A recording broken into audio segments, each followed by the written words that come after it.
여기 앉아서 오신 학생들은 그래도 최우수 학생이에요. 딱 한 분. 말씀 하신 분들은 모든 교회 일은 우리가 접하는 데 있어서 모든 건 하나님 뜻으로 이루어지는 일이라고 생각합니다. 그렇기 때문에 여러분과 제가 이 자리에 있는 것도 하나님께 주신 사명을 감당하게 되는 걸로 믿습니다. 네, 감사합니다. 지금 말씀드렸던 성경과 그리스도에서 오늘이 마지막 시간이에요. 원래 1학기 때 끝내야 되는데 시간이 약간 부족해서 오늘을 마지막으로 그러는데 오늘 함께 마음을 딱 짓고 책거리도 하고 그래야 되는데 많이 빠지셨죠. 그래서 어떻기 때문에 아무튼 이 시간에 끝내고 다음 시간에는 이제 제가 우리 학교죠. 우리 교회 학교 최초에 내가 담당을 했던 교회사로 다시 강의를 이제 시작할 거예요. 그때 다음 시간에 교회사로 새 수업을 시작하도록 하겠습니다. 자, 그래서 오늘은 자 마지막 시간이죠. 자, 우리가 신약전서에 있어서 오늘 구약을 우리가 마쳤습니다. 1학기 때 마지막으로 복음서 속에서 그리스도, 그리고 마태복음, 그리고 또 사도행전 속의 그리스도, 그리고 사도행전 속의 것을 찾아와서 우리가 또 8부에서 바울 서신 속에 그리스도는 어떤 모습으로 오셨는가 하는 부분이 있었죠. 로마서, 고린도 전후서, 또 그리고 오늘은 또 공동 서신 속의 그리스도를 우리가 함께 이야기해볼 순서입니다. 그래서 제 49장 히브리서 속의 그리스도이십니다. 잠깐 적겠습니다. 오늘 시간이 약간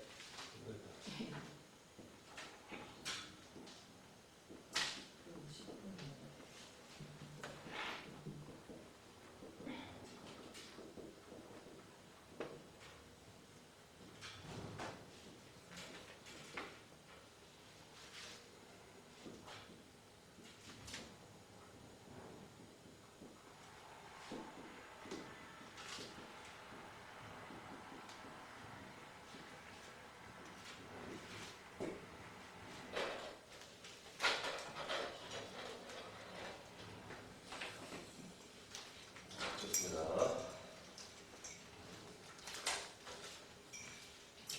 자, 히브리서 4장 14절 한번 함께 찾아오실까요?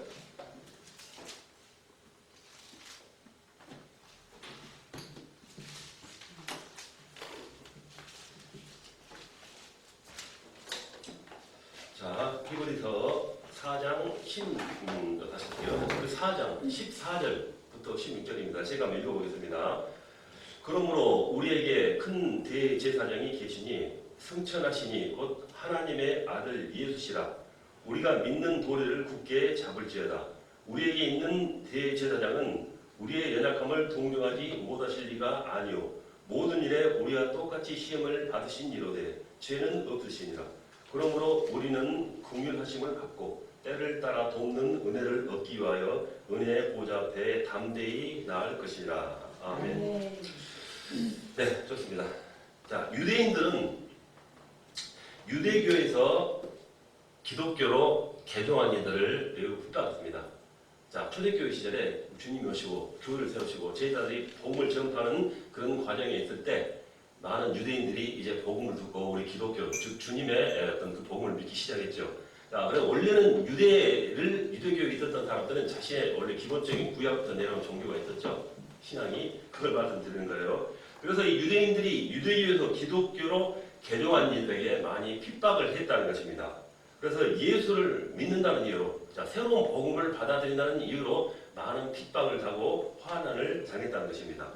자, 그래서 이러한 고난을 결국 견디지 못하고 다시 유대교로 회귀하는, 돌아가는 그 사람들도 많이 있었다는 것입니다. 자, 그래서 이 히브리서는 기독교로 개종을 해서 그로 인한 핍박과 그리고 고난을 당하는 이들을 위로하기 위해서 쓴 책이라, 이렇게 우리가 히브리서를 생각하면 되는 것입니다. 자, 그렇다면 그들에게 제일 먼저 알게 해야 할 것은 무엇일까? 자, 이런 먼저 생각을 해볼 수가 있겠죠. 자, 그래서 히브리서 속의 그리스도는 어떤 모습으로 오셨는가라는 것이 됩니다. 가장 먼저 그리스도의 우월성을 우리가 찾아볼 것입니다.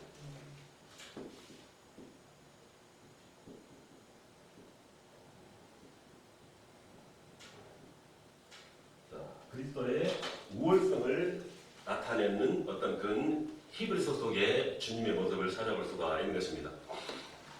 자, 그래서 이 히브리서는 구약의 계시를 완성한 자가 즉 그리스도임을 나타내며 그 우월성을 말하고 있는 글들입니다. 즉 말씀들이죠.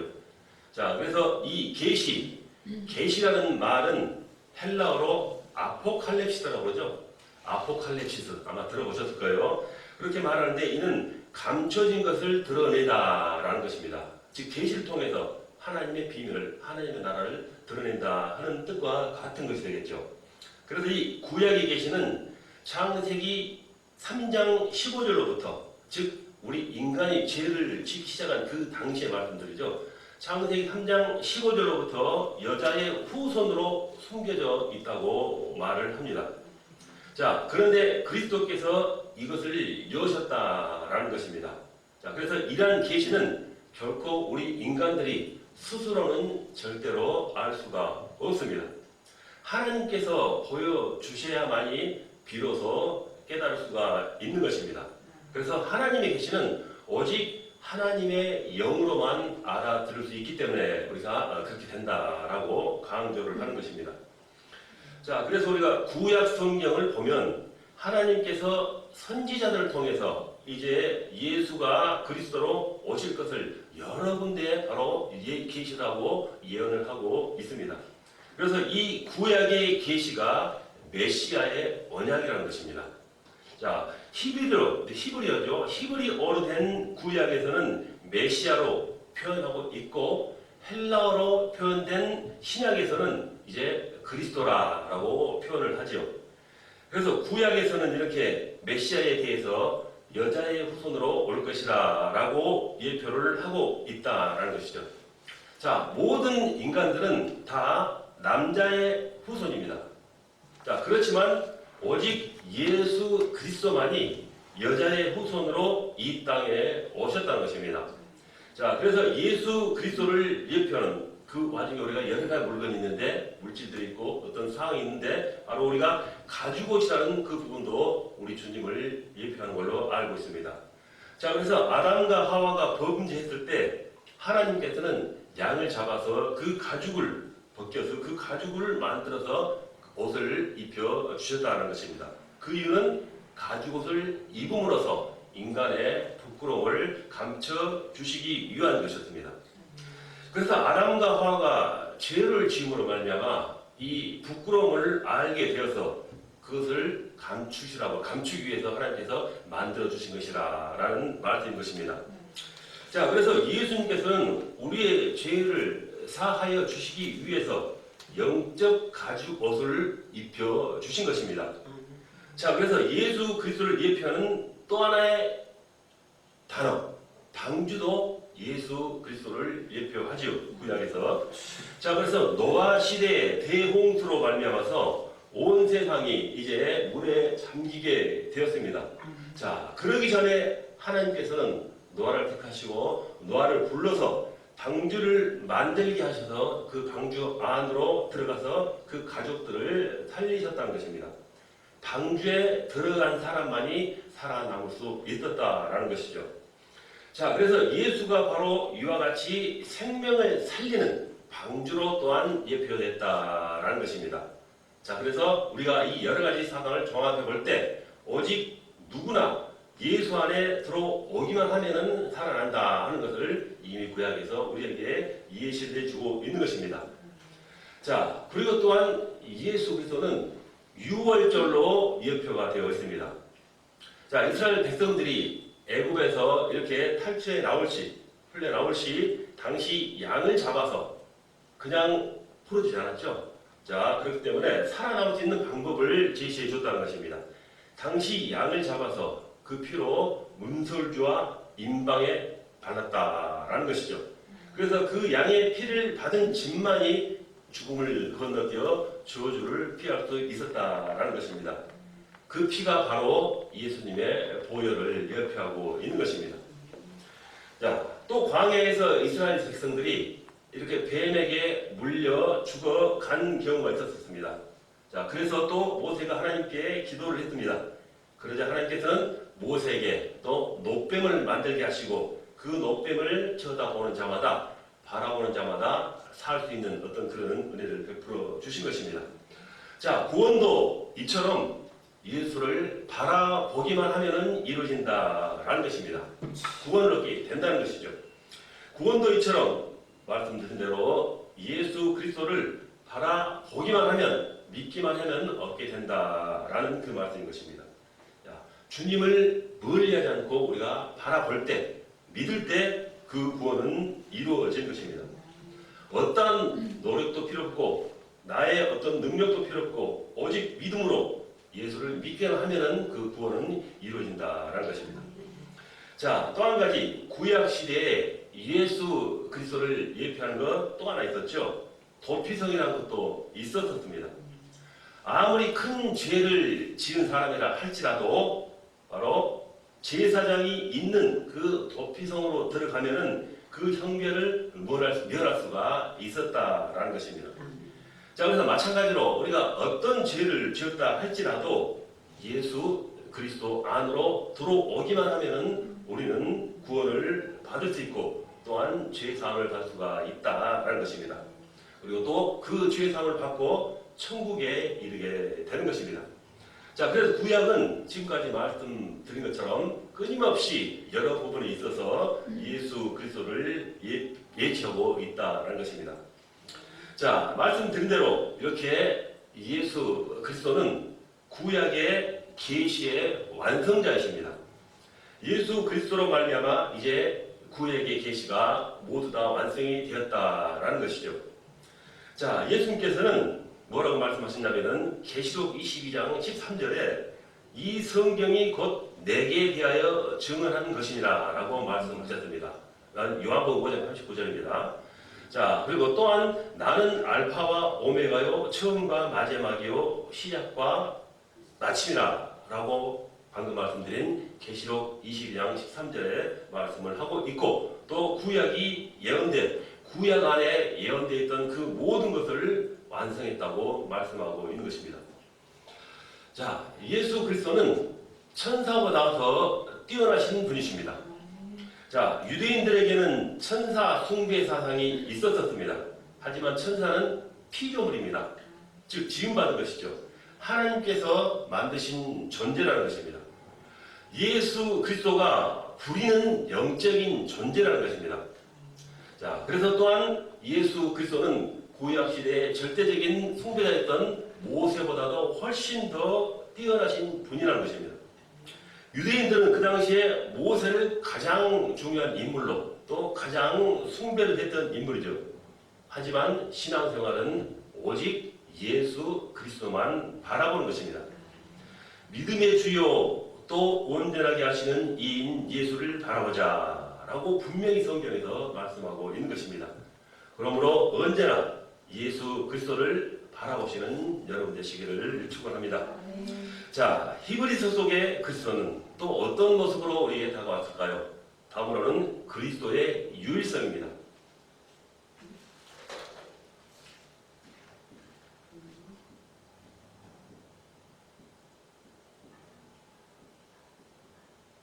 자, 그리스도의 우월성, 다음에 그리스도의 유일성의 어떤 그 모습으로 오신 예수님을 바라볼 수가 있습니다. 자, 예수님, 즉 그리스도는 속죄 사역을 하신 분입니다. 자, 죄를 사하여 주는 사역, 즉 속죄 사역. 이 사역은 누구도 할 수가 없는 일입니다. 오직 예수 그리스도만이 할 수 있는 유일한 그런 사역이라는 것입니다. 아무것도 필요 없이 지금 오직 단지 믿음으로 구원을 받을 수 있도록 죄를 사하여 주신 분이 바로 예수 그리스도라는 그 말씀인 것이죠. 그러기에 말씀드린 대로 예수를 믿으면은 죄 사함을 받는 것입니다. 저주가 끝나고 치유를 받게 된다는 것입니다. 자, 모든 인간에게 있는 원죄는 예수님 외에 그 누구도 아무도 해결할 수가 없다라는 그런 것입니다. 자, 이런 부분에 있어서 우리가 반드시 다시 한번 짚고 넘어갈 중요한 사항이라는 것이죠. 자, 그래서 우리가 바라볼 때 구약 시대는 여러 가지 제사 제도가 많이 있었습니다. 그래서 특히 양, 소, 이런 동물들 많은 제물로 바쳤었던 그런 제사의 하나의 형태였다는 것입니다. 자, 이렇게 양을 제물로 바치고 제사장이 그 양의 피를 제단에 뿌림으로써 그 피로 말미암아 제사함을 받을 수가 있었다라는 것이죠. 하지만 예수님께서 오신 후에는 더 이상 이러한 의식이 필요가 없게 된 것입니다. 이러한 의식이 필요하지 않다는 것입니다. 즉 예수님께서 제사장이 되셔서 모든 죄를 사하여 주셨기 때문입니다. 그래서 지금 우리가 다루고 있는, 말씀하고 있는 이 히브리서는 이러한 예수님의 그리스도의 제사장 역할을 강조하고 있다는 것입니다. 아멘. 자, 히브리서 4장 16절. 그러므로 우리는 긍휼하심을 받고 때를 따라 돕는 은혜를 얻기 위하여 은혜의 보좌 앞에 담대히 나아갈 것이라 말씀하고 있습니다. 자, 예수 그리스도로 말미암아 우리는 지금 긍휼하심을 입은 것입니다. 아멘. 이것을 체험하며 살아가는 것이 성령의 인도입니다. 아멘. 자, 늘 하나님의 계획을 붙잡고 그 성령과 함께 삶을 살아가는 여러분 되시길 바랍니다. 아멘. 언약을 잡고 누리면 하나님께서 반드시 인도를 해 주십니다. 하나님께서는 우리에게 창조적인 능력을 성령을 통해서 분명히 부어 주셨습니다. 은혜를 받으면 그 능력이 하나씩 나오게 되어 있습니다. 그리고 성령은 지혜의 영이기 때문에 그만큼 그 지혜 속에서도 우리를 인도해주는 하나님과 더불어서 그런 능력이 하나씩 나오게 된다는 것입니다.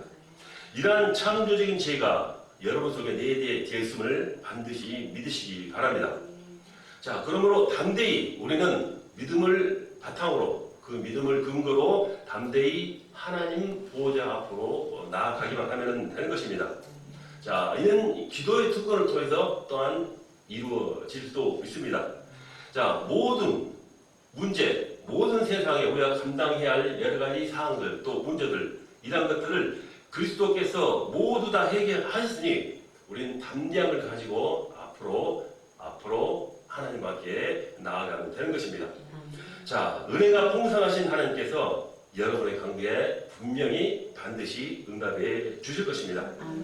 자, 담대함으로, 당당함으로 이 기도의 특권을 누리시면서 하나님의 풍성한 은혜가 내려주시기를 주님의 이름으로 축원합니다. 자, 이렇게 제49장 히브리서 속의 그리스도를 우리가 한번 살펴봤습니다. 자, 다음은 제50장. 오늘 요한계시록까지 다 진행할 계획으로 진행하도록 하겠습니다.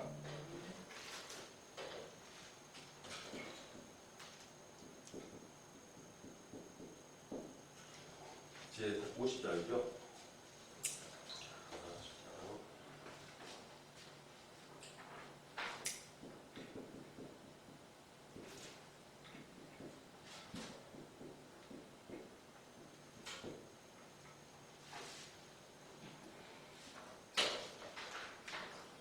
자, 야고보서 속에 있어서는 우리 주님께서 어떤 모습으로 다가오셨을까요? 자, 야고보서 5장 11절 한번 바라봐 주시기 바랍니다. 야고보서 5장 11절.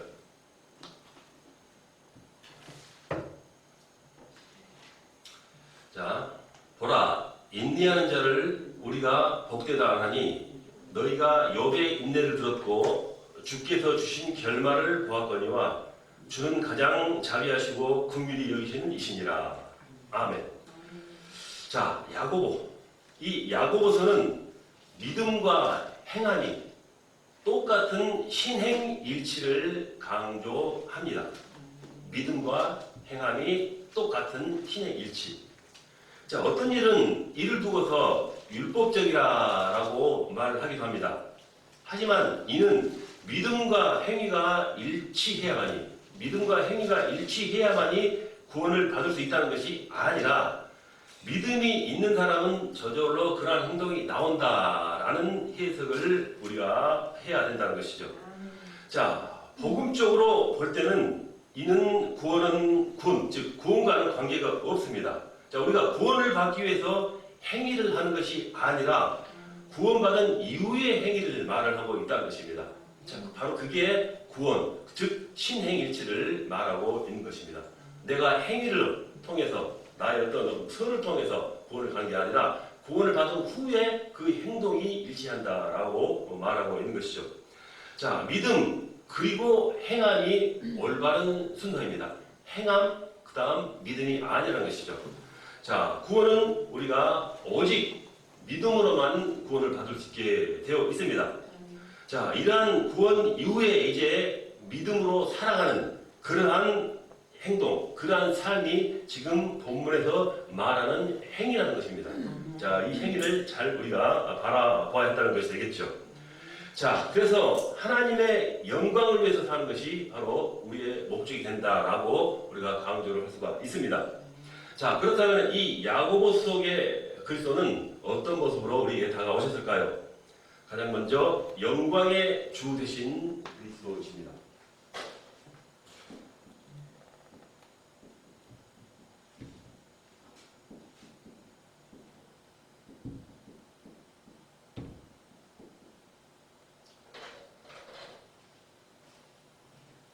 영광의 주 되신 그리스도. 야고보서 2장 1절을 보면은 내 형제들아 영광의 주 곧 우리 주 예수 그리스도에 대한 믿음을 너희가 가졌으니 사람을 차별하여 대하지 말라라고 말씀합니다. 자, 영광의 전 단계는 우리가 먼저 그 앞에 첫째로 고난의 시간표가 있게 됩니다. 자, 영광의 전 단계는 이 고난의 시간표가 따른다는 것이죠. 자, 믿음이 굳건한 사람들을 보면은 우리가 가혹할 정도의 고난의 시간표가 있는 것을 바라볼 수 있습니다. 그런 고난이 있었기에 그 영광이 주어지게 됐다라는 것입니다. 자, 예수님의 고난의 십자가가 없었다면은 부활도 없었을 것입니다. 자, 그래서 우리는 절대로 그 고난의 시간표가 나에게 주어지더라도 우리는 절대로 두려워하지 말아야 합니다. 자, 영광은 성경적으로 볼 때 십자가의 대속을 의미합니다.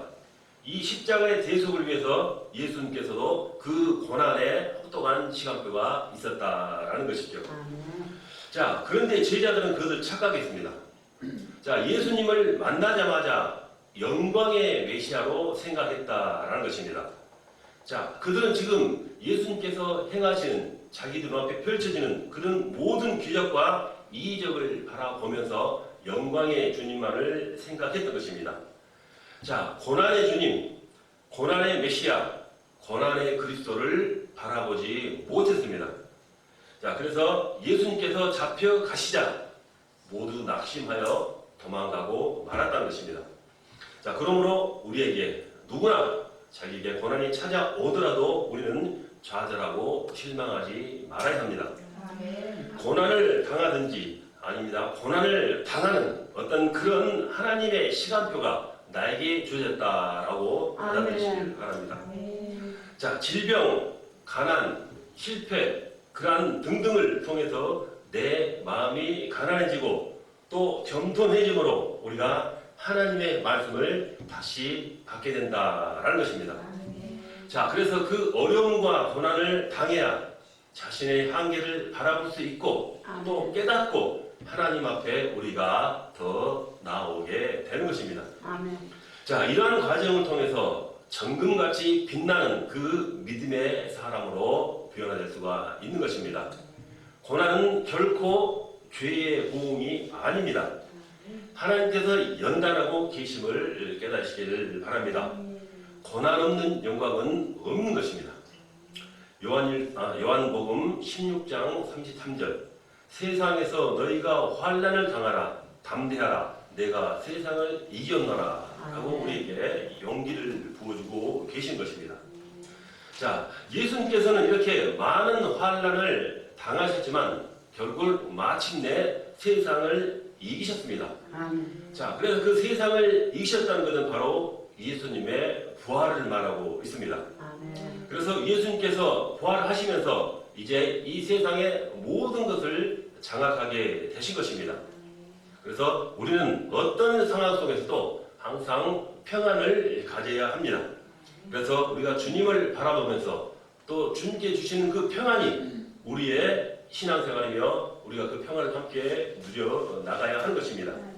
자, 그래서 그 기도의 응답의 증거가 우리에게 주는 그 평안인 것입니다.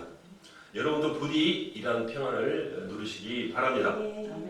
자, 이 고난의 시간표 다음으로는 이제 영광의 단계가 다가옵니다. 자, 성경적으로 볼 때 예수님의 영광은 첫째로 부활이라 말씀드렸습니다. 그래서 이 부활은 죄와 사망의 모든 그런 권세를 완전히 꺾은 사건입니다. 예수님께서 이렇게 부활하심으로 우리는 영원한 생명을 얻게 되었습니다. 예수님의 영광은 부활 다음에 또 한 가지 승천을 말씀할 수 있습니다. 빌립보서 2장 5절 11절을 보면은 세계 만물이 예수님 앞에 무릎을 꿇게 만들었다라고 말씀하고 있습니다. 자, 부활, 그 다음에는 승천, 그 다음에 영광은 바로 재림주이십니다. 예수님께서 이제 다시 오실 때는 심판주로 오시게 됩니다. 이제 세상을 심판하시는 주님으로 오시는 그 영광을 얻으셨다는 것입니다. 이렇게 부활, 승천, 심판이 예수님께서 얻으신 영광입니다.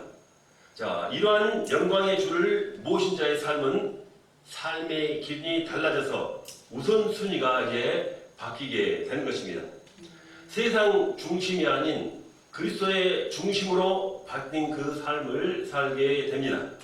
모든 것이 복음 중심, 영원 구원 중심입니다. 그래서 그리스도가 중심이 된 사람은 이렇게 살아가면서 결코 누군가를 차별하지 않습니다. 그래서 구원받은 사람들은 모두가 똑같이 언약 속에서 살아간다라고 우리는 볼 수가 있는 것입니다. 자, 그래서 우리는 이 신앙의 모든 과정을 현실적으로, 실질적으로 바로 우리가 직접 누려야 한다는 것입니다. 역경이 오거나 순탄하거나 관계없이, 힘들거나 평안하거나 관계없이 우리는 항상 예수 그리스도를 바라볼 수 있어야 합니다. 오직 예수, 완전한 예수, 영원한 예수가 되어야 합니다. 자, 그래서 복음을 누린다는 것은 바로 말씀을 듣고 그 말씀을 누리는 것입니다. 자, 우리가 이 말씀 안에서 살아가는 것, 말씀을 누리기 위해서 가는 것은 또한 우리가 중요하게 생각해야 할 세 가지 사항이 있습니다. 자, 가장 먼저는 마태복음 1장 1절 말씀, 예수가 그리스도라라는 사항을 우리는 반드시 붙잡고 항상 가슴에 새겨야 합니다. 자, 이것이 바로 인생의 결론과 마찬가지이기 때문입니다. 둘째로 우리 방법이 사도행전 1장 3절 말씀에 하나님 나라입니다. 자, 예수는 그리스도, 그 다음은 하나님 나라라는 그 믿음이 내 가슴 앞에, 내 마음 안에 자리 잡아야 한다는 것입니다. 자, 그 셋째로는 사도행전 1장 8절에 있는 말씀, 성령이 임하면은 권능을 받고 땅끝까지 이르러 증인이 되리라 라는 말씀이죠. 이것이 말씀과 복음을 누린다라는 말씀인 것입니다. 자, 우리는 이 모든 방금 말씀드렸던 이 말씀들을 가지고 우리가 신앙생활에서 주님의 은혜를 함께 누려야 한다는 것입니다. 자, 사건이 왔을 때, 힘든 어떤 어려운 일이 나에게 닥쳐왔을 때 그것을 우리가 이기고 또한 누리는 것은 복음을 가진 사람의 특권입니다. 모든 것을 복음으로 적용할 수 있도록, 복음으로 해석할 수 있도록 우리는 나의 삶을 이렇게 바꿔나갈 수 있어야 하는 것입니다. 자, 그래서 예수가 그리스도로 오셔서 이렇게 모든 문제를 해결하셨다라는 것이 우리가 주님의 은혜를 누리면서 살아가는 방법입니다. 그래서 이것을 고백하며 또 기도하면은 하나님께서는 반드시 우리에게 평안을 주실 것입니다. 이러한 삶을 우리는 누려가야 하는 것이죠. 자, 우리가 뭐 체질이 있다고 그러죠. 그 체질이 굉장히 중요하다라는 말씀들을 합니다. 자, 우리의 신앙 체질은 어떤 것일까요? 자, 우리는 신앙과 불신앙이 부딪힐 때 과연 우리는 어떤 시선으로 바라보며 어떤 것을 선택할 것이냐 아니냐를 우리는 결정을 해야 됩니다. 자, 불신앙을 선택하는 순간부터 불안이 시작됩니다. 싸움이 시작되고 어둠이 시작되지요. 자, 문제와 사건 속에서 복음적인 해석을 할 것이냐, 율법적인 해석을 할 것이냐라는 것이 중요한 것입니다. 자, 성경에 보면은 주는 만물의 주제가 되사 손에 권세와 능력이 있사오니 모든 사람을 크게 하심과 강하게 하심이 주의 손에 있나이다. 이렇게 역대상 29장 12절에 우리에게 말씀을 하고 있습니다. 자, 모든 건 이렇게 하나님 손 안에 있다라는 것이죠. 바울은 항상 기뻐하라, 모든 일에 감사하라 라고 우리에게 말씀을 합니다. 바로 이것이 기도 응답을 받은 사람의 특권이라고 말하는 것이죠. 자, 여러분도 이러한 특권을 누리시기 바랍니다. 아멘. 자, 야고보서 속의 그리스도는 또 어떤 모습으로 우리에게 다가오셨을까요? 두 번째로는 자비와 긍휼의 그리스도이십니다.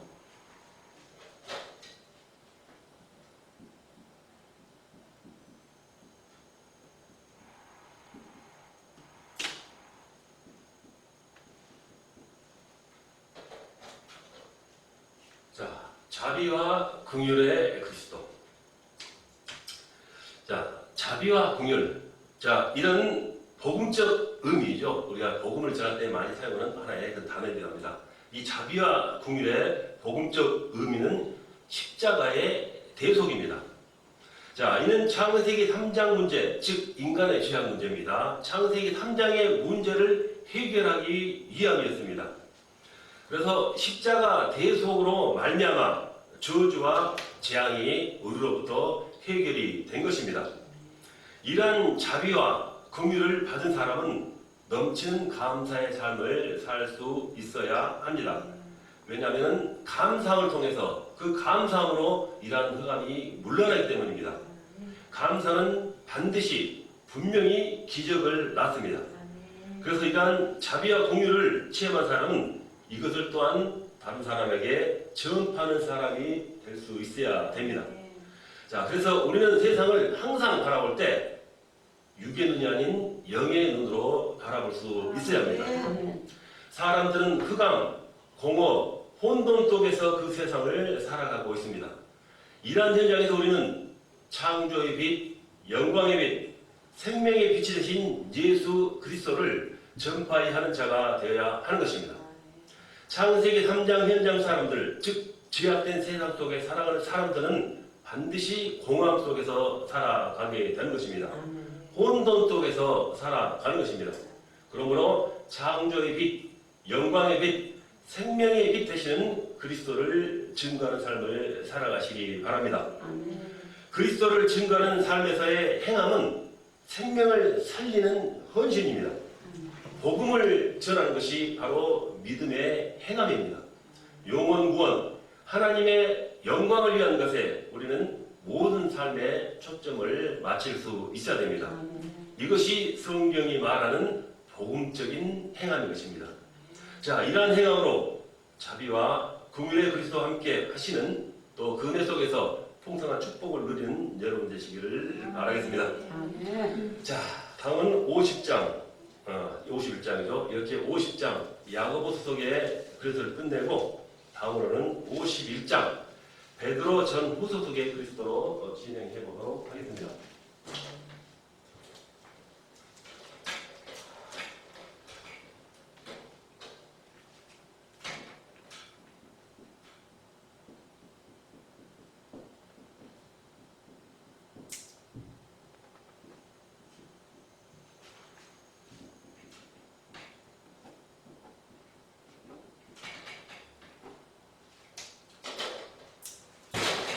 네, 51장 베드로 전 후서속의 그리스도. 네, 여러분 베드로전서 1장 3절 한번 봐보실까요? 베드로전서 1장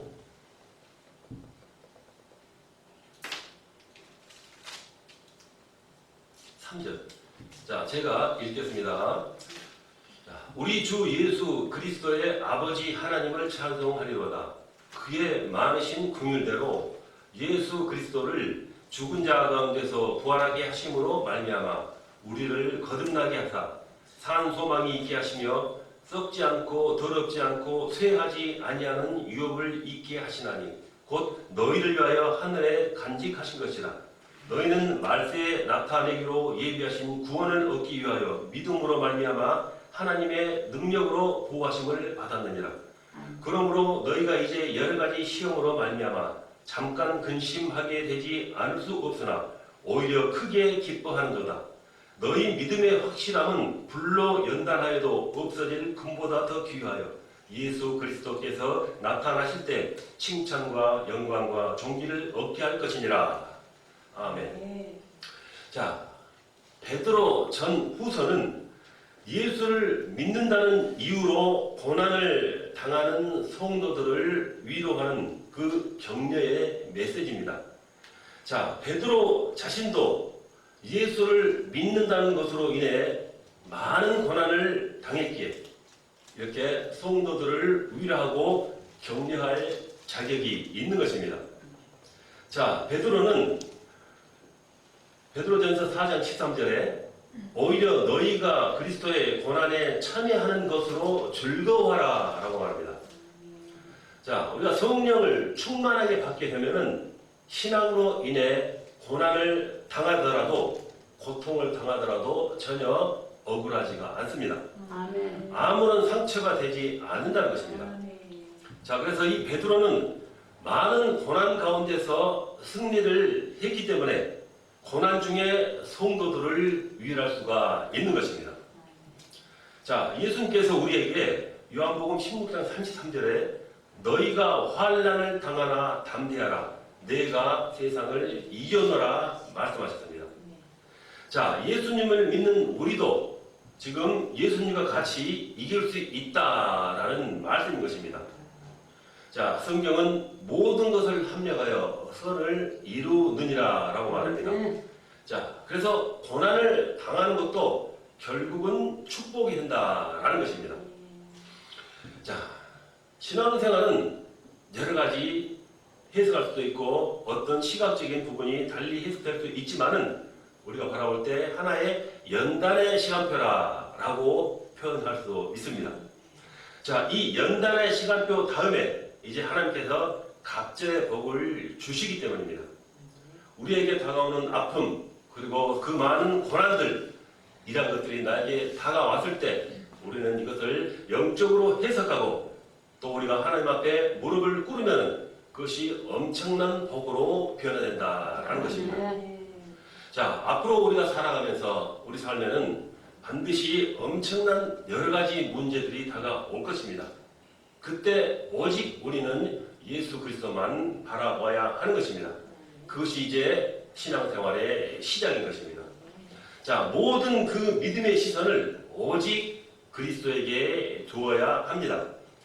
예수 그리스도의 유일성, 그리고 예수 그리스도의 완전성, 그리고 예수 그리스도의 영원성을 우리는 바라볼 수 있어야 합니다. 그래서 이를 통해서 우리는 그 말씀 가운데서 말씀 중심으로 나의 어떤 그 시선을 오로지 주님을 바라보면서 행해 나가는 그런 생활을 해야 하는 것입니다. 오직 예수님의 말씀만이 나의 주인이 되시고 또 나의 등불이 되시고 나의 인도자가 되시고 나의 어떤 힘을 주시는 어떤 격려자가 되어 주어야 하는 것입니다. 자, 언제나 예수 그리스도를 바라보시기를 바랍니다. 자, 그렇다면 베드로 전 후서 속에 그리스도는 어떤 모습으로 우리에게 다가오셨을까요? 가장 먼저 산 소망이신 예수 그리스도십니다.